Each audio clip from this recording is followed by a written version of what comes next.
मोइत्रा को पार्लियामेंट से एक्सपेल कर दिया गया कैश फॉर क्वेरी के मामले में। कैश फॉर क्वेरी का मामला क्या है, ज्यादा जानने की जरूरत नहीं है, बस इतना समझ लो कि अडानी से सवाल पूछने के चक्कर में और पार्लियामेंट में अडानी को एक्सपोज करने के चक्कर में अडानी के बेस्ट एम्प्लॉय ने महुआ को एक्सपेल करवा करके रख दिया है। देख रहे हो कितनी बड़ी हिपोक्रेसी यहां पर हो रही है। बाहर जब जाते हैं तो कहते हैं कि हम लोग मदर ऑफ डेमोक्रेसी हैं, लेकिन इंडिया आके बन जाते हैं चीचा ऑफ हिपोक्रेसी। इसके अलावा यहां पर कई तरीके के नैरेटिव सेट किए जाते हैं श्री श्री के बारे में, एक अकेला सब पे भारी, देखो देखो कौन आया शेर आया, लेकिन ये शेर महुआ के सामने ढेर हो जाता है। एक अकेले की महुआ के सामने पूरी तरीके से हवा निकल जाती है और ये नैरेटिव भी वहीं पर ही पंक्चर हो जाते हैं। इसके अलावा हिपोक्रेसी यहां पर खत्म नहीं होती। आपको दिखाना चाहता हूं, महुआ के ऊपर एकदम चुटकियों में से एक्शन लिया है, जैसे कि भैया हम तो हमेशा सत्य के साथ खड़े होते हैं हमारे मोदी जी, लेकिन क्या वही मोदी जी अभी तक इन्होंने बृजभूषण शरण सिंह के ऊपर कोई एक्शन लिया, या फिर साध्वी प्रज्ञा ठाकुर इनके ऊपर कोई एक्शन लिया गया? रमेश बिधूड़ी जिन्होंने एक बार में पार्लियामेंट से खड़े होकर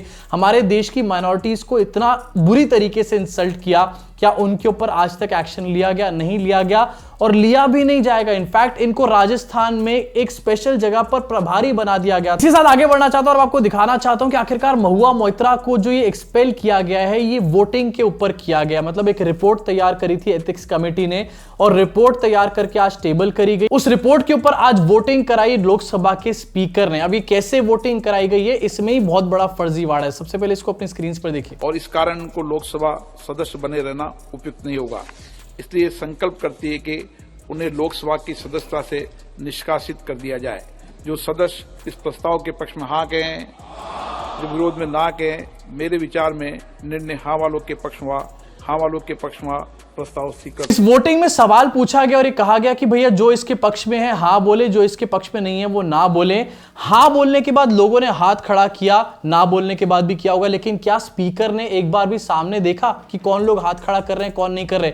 जिस टाइम पर लोग हाथ खड़ा कर रहे थे उस टाइम पर स्पीकर नीचे देख रहे थे और इस तरीके से वोटिंग कराई गई है। वाह, मदर ऑफ डेमोक्रेसी। इसी साथ आगे बढ़ना चाहता हूं और महुआ मोइत्रा जिन्होंने आज स्पीच देनी थी पार्लियामेंट के अंदर, अब उनको पार्लियामेंट से तो एक्सपेल कर दिया गया, लेकिन उन्होंने पार्लियामेंट के अंदर स्पीच ना देके पार्लियामेंट के बाहर जो स्टेयरकेस होता है उस पे स्पीच दी है। यहां पर सबसे बड़ी चीज देखने को यह मिली कि सारे का सारा विपक्ष जो है वो महुआ मोइत्रा के पीछे खड़ा हुआ था, लेकिन सबसे ज्यादा टेंशन यहां पर हमारे चाय वाले चीचा को होगी, क्योंकि भैया उन्होंने सोचा होगा कि आज तो महुआ को स्पीच नहीं देने दूंगा, लेकिन महुआ ने फिर भी बाहर निकल के स्पीच दे दी और चीचा का हो गया यहां पर आई। कमेंट सेक्शन में कमेंट करके बताओ कि क्या इस तरीके से किसी भी सांसद का एक्सपेल किया जाना सही है? क्या ये सच में मदर ऑफ डेमोक्रेसी? इसी साथ आगे बढ़ना चाहता हूं, एक और ट्रेंडिंग खबर आपको दिखाना चाहता हूं, जहां पर मदर ऑफ डेमोक्रेसी में तो एक सांसद को एक्सपेल किया जा रहा था बिना किसी बात के, वहीं पर दूसरी तरफ हमारे जो चीचा हैं वो इवेंट चीचा बने हुए थे आज, और आज वो देहरादून के अंदर थे। सबसे पहले तो वहां जाकर अपना प्राइवेट स्वागत कराया गया। भाई ये आदमी स्वागत कराने से थकता क्यों नहीं? ऐसा लगता है स्वागत बनियान के अगले ब्रांड एम्बेसडर यही बनने वाले हैं। स्वागत का वीडियो जरा आपको दिखाना चाहता हूं आपकी स्क्रीन के ऊपर, एक बार जरा ध्यान से इसको देखो। यहां पर मोदी जी की गाड़ी जब आ रही है इस इन्वेस्टर समिट में, जो कि उत्तराखंड सरकार का अपना ही एक इवेंट है, वहां पर शुरुआत में जब आप देखोगे तो चीचा की गाड़ी जब आ रही है तो खाली साइड में मैदान पड़ा हुआ है, लोग चीचा को वेलकम करने तक यहां पर नहीं आए। उसके बाद भी जब आप देखोगे शॉट चेंज होता है तो यहां पर भी 2-4 लोग ही साइड में खड़े हैं, फूल बरसा रहे हैं मोदी जी की गाड़ी के ऊपर। ज्यादा भीड़ भड़ाका देखने को नहीं मिल रहा। यहां तक तो ठीक है, चलो मोदी जी को ज्यादा लोग रिसीव करने नहीं पहुंचे, और ये कई बार होता है, मतलब इलेक्शन की रैलियों में जो भाड़े के टट्टू खड़े होते हैं, उसके अलावा मोदी जी जब कहीं जाते हैं तो इसी तरीके से खालीपन, सूनापन उनको देखने को मिलता है। लेकिन उसके बाद वहां जाके मोदी जी ने जो बात बोली वो अपने आप में काफी एपिक थी। मोदी जी ने आज जाकर वहां पर बैंड बाजा बारात की सीक्वल का लॉन्च कर दिया। भैया आज मेक इन इंडिया जैसा एक मूवमेंट वेड इन इंडिया भी होना चाहिए। वेड इन इंडिया मतलब मोदी जी ने यहां पर वेडिंग प्लानर की एक एजेंसी ऐसा लग रहा है खोल ली है। लोगों को कहा गया है कि प्लीज इंडिया के अंदर शादी करिए। एक बार जरा सुनिए, शादियों का सीजन चल रहा है, ऐसे में मैं कहना चाहता हूं कि जो लोग बाहर जाके शादियां करते हैं वो बाहर ना जाएं बल्कि इंडिया में ही शादी करें। वैसे तो ये अपने आप में बहुत अच्छी बात है, लेकिन एक प्रधानमंत्री यहां पर वेडिंग प्लानर बनने की क्यों कोशिश कर रहा है भाई? देख रहे हो शादी के ऊपर ज्ञान दे कौन रहा है यहाँ पे? भाई जिस आदमी ने अपनी वाइफ को छोड़ रखा है वो शादी के ऊपर ज्ञान दे रहे हैं। क्या हो रहा है हमारे देश के अंदर? ये ठीक वैसा ही है जैसे कि अभी थोड़े दिन पहले बाबा राम रहीम जो है वो अश्लीलता के ऊपर ज्ञान दे रहे थे। अगर आपको लगता है कि हमारे चीचा ने आज ये सिर्फ इवेंट बाजियां ही करी हैं तो ऐसा नहीं है, ट्वीट बाजियां भी यहां पर करी गई हैं। आपकी स्क्रीन पर आपको एक खबर दिखाना चाहता हूं जो कि बहुत इंपॉर्टेंट भी है और ट्रेंड भी कर रही थी। दैनिक भास्कर की खबर है, झारखंड से कांग्रेस के राज्यसभा सांसद धीरज साहू के 10 ठिकानों पर रेड पड़ी है और ये कल की खबर थी। 200 करोड़ रुपए कैश मिला है और अभी गिनती इसकी जारी है। काफी बड़ा अमाउंट यहां पर कैश मिला है। मुझे तो समझ में नहीं आता भाई कि ये आखिरकार कौन लोग हैं जो इतनी सारी ईडी के छापे पड़ने के बाद विपक्ष के ऊपर अभी भी कैश को अपनी अलमारियों में रख रहे हैं। भाई खबर निकल कर आई, डेफिनेटली मोदी जी को तो यहां पर छोड़ना नहीं था मौका, वो भी निकल करके आए और इस खबर को उन्होंने ट्वीट किया। लेकिन ट्वीट करने का अंदाज क्या है? ऐसा लग रहा है यहां पर प्रधानमंत्री नहीं बल्कि देश का कोई छुटभैया ट्रोल ट्वीट कर रहा है। अपनी स्क्रीन पर इसको देखो, देशवासी इन नोटों के ढेर को देखे और फिर इनके नेताओं की ईमानदारी के भाषण को सुने। हंसने वाला स्माइली स्माइली स्माइली, जनता से जो लूटा है उसको पाई पाई लौटानी पड़ेगी, यह मोदी की गारंटी है। क्रॉस क्रॉस क्रॉस वाला स्माइली, डॉलर डॉलर डॉलर वाला स्माइली, फिर से क्रॉस क्रॉस क्रॉस वाला स्माइली। इनका नाम है नरेंद्र इमोजी। डेफिनेटली यहां पर पीएम का अकाउंट कोई ना कोई और मैनेज करता होगा, लेकिन ये जो ट्वीट्स करे जा रहे हैं ना आजकल स्माइलियों वाले, ये मुझे किसी और के नहीं बल्कि मोदी जी की करामात लग रहे हैं। वो बुड्ढे जिनके हाथ में नई नई टेक्नोलॉजी आते हैं ना, वो इसी तरीके से टेक्नोलॉजी का शो ऑफ करते हैं। पर जो मोदी जी बातें कर रहे हैं कि यहां पर करप्शन हो रहा है और फलाना ढिमकाना 200 करोड़ की बातें कर रहे हैं।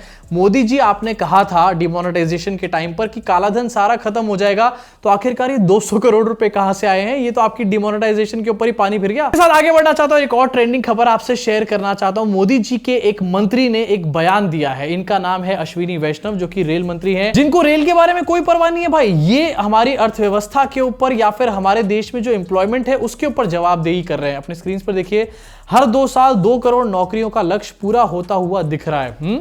ये कहां हो रहा है, कैसे हो रहा है, कब हो रहा है, किसी को इस बात की खबर नहीं है। इनफैक्ट ये जो स्टेटमेंट दिया अश्विनी वैष्णव ने, इसको पढ़ के नरेंद्र मोदी भी कंफ्यूजन में पड़ रहे होंगे कि भाई किसकी बात कर रहा है आखिरकार ये। 2 करोड़ नौकरियां, कहीं ऐसा तो नहीं कि 2 करोड़ लोगों से पकौड़े तलवाए जा रहे हैं बीजेपी के ऑफिस के बाहर। अब अश्विनी वैष्णव ने ये बयान किस बेसिस पे दिया है, कौन सा डेटा है इसके पीछे, बात की कोई जानकारी नहीं दी गई। बस आके निकल के यहां पर भाषणबाजी कर दी, एक और जुमले के ऊपर जुमला फेंक दिया। डबल जुमलों की बातें यहां पर हो रही है। तो एक और खबर आपसे शेयर करना चाहता हूं, अपनी स्क्रीन पर देखिए। एक इंडियन अमेरिकन है जिसने फुटबॉल टीम से $22 मिलियन चुराए और इसका नाम क्या है? इसका नाम है अमित पटेल। अब नाम से ही पता चल रहा है कि ये आदमी जो है इंडिया में उस जगह से आता है जहां पर कुछ ज्यादा ही हाईली स्किल्ड लोग रहते हैं, देश के लोगों को टोपी पहनाने वाले। जाते जाते आपसे एक और खबर शेयर करना चाहता हूं। रूबिका लियाकत जो है उन्होंने रेजिग्नेशन दे दिया है भारत 24 न्यूज से और ये काफी जल्दी रेजिग्नेशन दिया गया है। कहा यह भी जा रहा है कि उनको नौकरी से निकालने की बातें चल रही थी और इसी वजह से उन्होंने अपनी इज्जत बचाने के लिए यहां पर रेजिग्नेशन दिया है। कहीं पर नई जगह पर ज्वाइन भी कर लिया होगा, अगर नहीं भी करा होगा तो शायद यूट्यूब पे आ जाएंगी 2-4 दिनों में। मजे की बात यहां पर यह कि वो रूबिका लियाकत जिन्होंने चाटुकारिता की सारी हदें पार कर दी, लेकिन फिर भी वो अपने चैनल के लिए टीआरपी नहीं ला पाए। जिस दिन इलेक्शन के रिजल्ट्स आ रहे थे उस टाइम पर अलग अलग चैनल्स पे कहीं पर 50,000 लोग लाइव देख रहे थे, कहीं पर 1.5 लाख लोग देख रहे थे। रूबिका लियाकत के चैनल के ऊपर रूबिका लियाकत को लाइव सिर्फ 1500 लोग देख रहे थे। मैंने अपनी आंखों से देखा था इसको। मोरल ऑफ द स्टोरी ये कि पत्रकारिता और चाटुकारिता दोनों बहुत ज्यादा अलग हैं, दोनों को एक दूसरे से मिक्स किया तो जिंदगी की पूरी तरीके से लंका लग जाती है। अभी के लिए इस वीडियो में सिर्फ इतना ही। आपका क्या रिएक्शन है अपनी भड़ास को कमेंट सेक्शन में निकाल डालो। मैं आपसे मुलाकात करूंगा इस चैनल के अगले वीडियो में।